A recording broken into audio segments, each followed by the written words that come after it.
The royal retreat hotel में एक लड़का और एक लड़की का शव मिला है।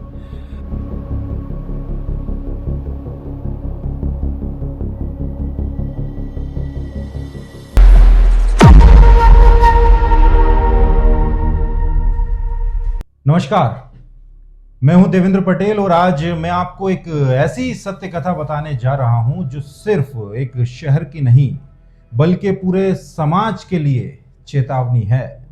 आज की ये सत्य कथा प्यार की नहीं है, ये सत्य कथा है भरोसे के दुरुपयोग की, ये सत्य कथा है ज्ञान के नाम पर की गई गलती की, और ये सत्य कथा है गलत फैसलों की, डर की और उस चुप्पी की जिसने दो जिंदगियों को हमेशा के लिए खामोश कर दिया। मैं देवेंद्र पटेल आपसे अनुरोध करता हूं कि इस सत्य कथा को अंत तक जरूर देखिए, क्योंकि अंत में एक सवाल है जिसका जवाब हम सबको देना है।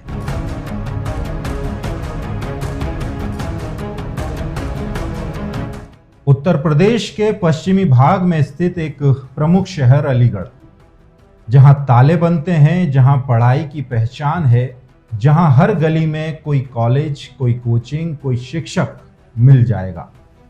लेकिन इसी शहर में एक ऐसा भरोसा टूटा जिसकी आवाज किसी ताले में बंद नहीं हो सकी। सर्दियों की एक सुबह शहर जाग रहा था, दुकानें खुल रही थीं और होटल रॉयल रेस्पॉइट में एक युवक और एक चेहरा ढकी लड़की रिसेप्शन पर खड़े थे। होटल मैनेजर के लिए ये कोई नई बात नहीं थी। ऐसे जोड़े रोज आते थे, कुछ घंटे, कुछ सवाल, कुछ पैसे। लड़की ने दुपट्टे से चेहरा ढक रखा था, कद काठी से साफ था। वो उम्र के उस मोड़ पर थी जहां मासूमियत और नासमझी एक साथ चलती है। कमरा चाहिए, मैनेजर ने औपचारिक सवाल किया। कितने घंटे के लिए? 2 घंटे के लिए। रिलेशन? दोस्त है। 2 पहचान पत्र रखे गए, नाम बदले हुए थे, कागज पूरे थे, लेकिन सच अधूरा। यहीं से यह सत्य कथा नैतिकता से उतरकर अपराध के रास्ते पर जाती है। कमरा नंबर 204।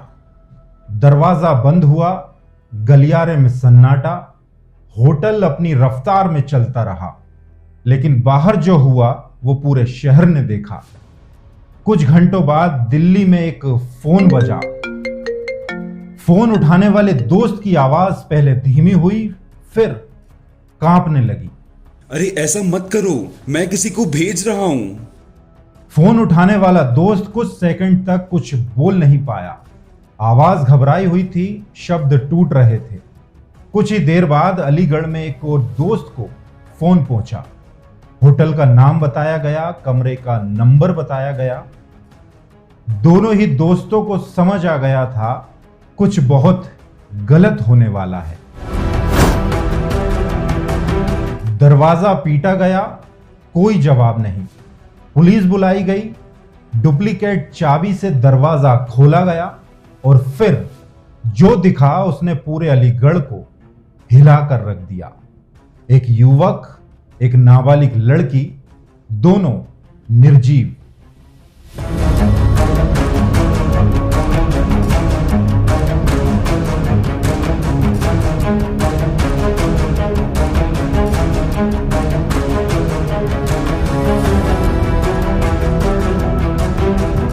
करीब शाम 6 बजे 112 की सूचना आई कि होटल में एक लड़का और लड़की का शव पाया गया है। मौके पर पुलिस पहुंची तो पता चला कि एक लड़का और एक लड़की ने, लड़का करीब 24 साल, नाम चंद्रभान। विस्तृत जानकारी की तो पता चला कि कोई प्रेम प्रसंग बताया जा रहा है। लड़का शायद कोई ट्यूशन टीचर था जिसके यहाँ लड़की पढ़ने जाती थी और उसी क्रम में ये घटना हुई। हत्या थी, लेकिन सवाल यह है क्या यह सत्य कथा यहीं से शुरू होती है या फिर यहीं पर खत्म? अब सत्य कथा पीछे जाती है। एक निजी स्कूल, एक युवा शिक्षक, तेज दिमाग, साफ छवि, मोहल्ले का जाना पहचाना चेहरा, माता पिता का भरोसा, लड़की पढ़ने में ठीक थी लेकिन एक विषय में कमजोर। यहीं से ट्यूशन शुरू हुआ और सीमाएं धीरे धीरे धुंधली होने लगी। ये सत्य कथा शरीर से पहले दिमाग से शुरू हुई। मार्गदर्शन के नाम पर निजी दखल, समझाने के नाम पर सीमा लांघना, और सबसे खतरनाक चीज, ये बात किसी को मत बताना। यही वो लाइन होती है जहां से शोषण की शुरुआत होती है। मां को शक हुआ, मोबाइल चेक हुआ, घर में भूचाल आ गया। पिता गुस्से में थे, शिक्षक को चेतावनी दी गई, लेकिन तब तक बहुत देर हो चुकी थी। एक तरफ समाज का डर, दूसरी तरफ कानून का साया, और बीच में एक नाबालिग मन जो फैसले लेने के काबिल नहीं था।